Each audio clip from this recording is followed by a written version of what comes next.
Thank you, Mr. Speaker, and I thank the chairman for yielding. H.R. 3843 is a modest yet critical first step to modernizing the antitrust laws. It generates revenue, it makes foreign adversarial interest in transactions more apparent, and it allows more streamlined antitrust enforcement by state attorneys general. On the first issue, I think there is general agreement that the fees that are involved in mergers haven't been raised in decades. This simply allows smaller mergers to pay less, larger mergers to pay more, and so there's no question about it, and this issue came up in the Rules Committee. This bill does not fund a single additional dollar to any agency. This is a revenue generator. There's no appropriation. The appropriations process will require that this be treated like any other revenue that the federal government generates, and that the Appropriations Committee in regular order will decide how to spend the money.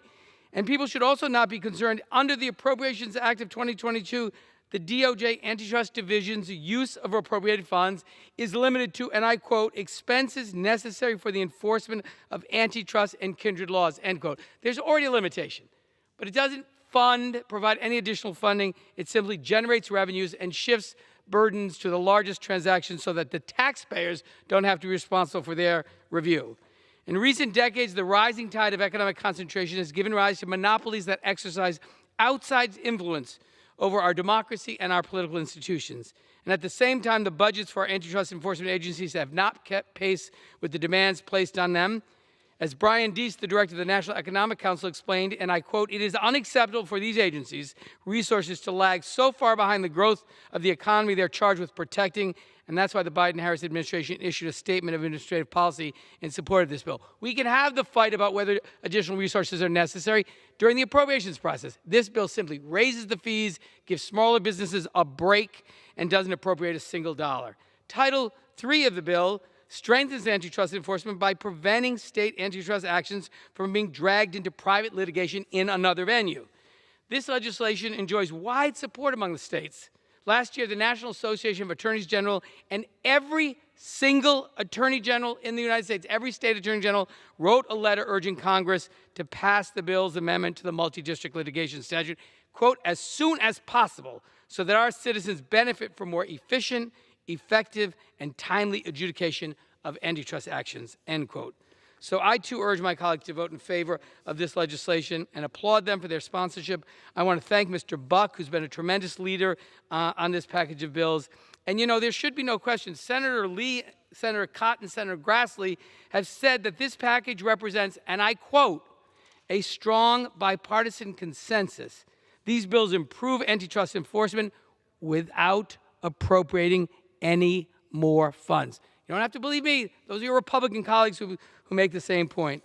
In addition to that, this multi-jurisdiction litigation robs state attorneys general who bring a federal antitrust action in federal court from the ability to litigate in that court, which often, by dragging them to another state, is a great benefit to the big corporations, to the monopolists, but it's harmful to their own constituents, their consumers, their business, which is why they support this legislation. And I would ask unanimous consent, Mr. Speaker, to add a number of items into the record to reflect the broad support enjoyed by H.R. 3843. First, a strong statement of administrative policy which makes clear that this legislation is necessary to support the President's mission to enforce the antitrust laws to combat the excessive concentration of industry, the abuses of market power, and the harmful effects of monopoly and monopsony. Second, a letter of support from the State Antitrust Enforcement Venue Act of 2021, signed by every Attorney General in the United States, including California's Rob Bonta, who makes clear that, quote, states should be on equal footing with federal enforcers in deciding where, when, and how to prosecute cases, end quote, and not subject to a system where their enforcement actions, and I quote, may be subject to transfer to a multi-district litigation at the behest of defendants, where the cases are typically postponed and may be joined with numerous other lawsuits brought by private plaintiffs, end quote. Third, a letter from a broad coalition of 36 labor, consumer, and public interest groups, including Public Citizen, Public Knowledge, the Open Markets Institute, the AFL-CIO, Teamsters, the SEIU, who state that this bipartisan bicameral legislation represents a critical first step for Congress to reverse the course of lax antitrust enforcement that has proved to be destructive to small business, workers, communities, and innovation. And fourth, a statement from Chris Jones with the National Grocers Association, who says that, and I quote, "This bipartisan proposal does not change the antitrust laws. It takes the simple step of helping enforcers have a better shot of deterring abusive marketplace conduct that American consumers cannot afford right now." And then finally, a statement from Diana Moss, president of the American Antitrust Institute, who states that, quote, "Additional resources are needed to enable the U.S. Department of Justice, Antitrust Division, and the Federal Trade Commission to review and investigate billion-dollar deals," end quote. So for all those reasons, Mr. Speaker, I urge my colleagues to support this common sense package that will help to enhance competition, give us the ability to improve our economy, and benefit consumers and workers and innovators and small businesses. And with that, I yield back.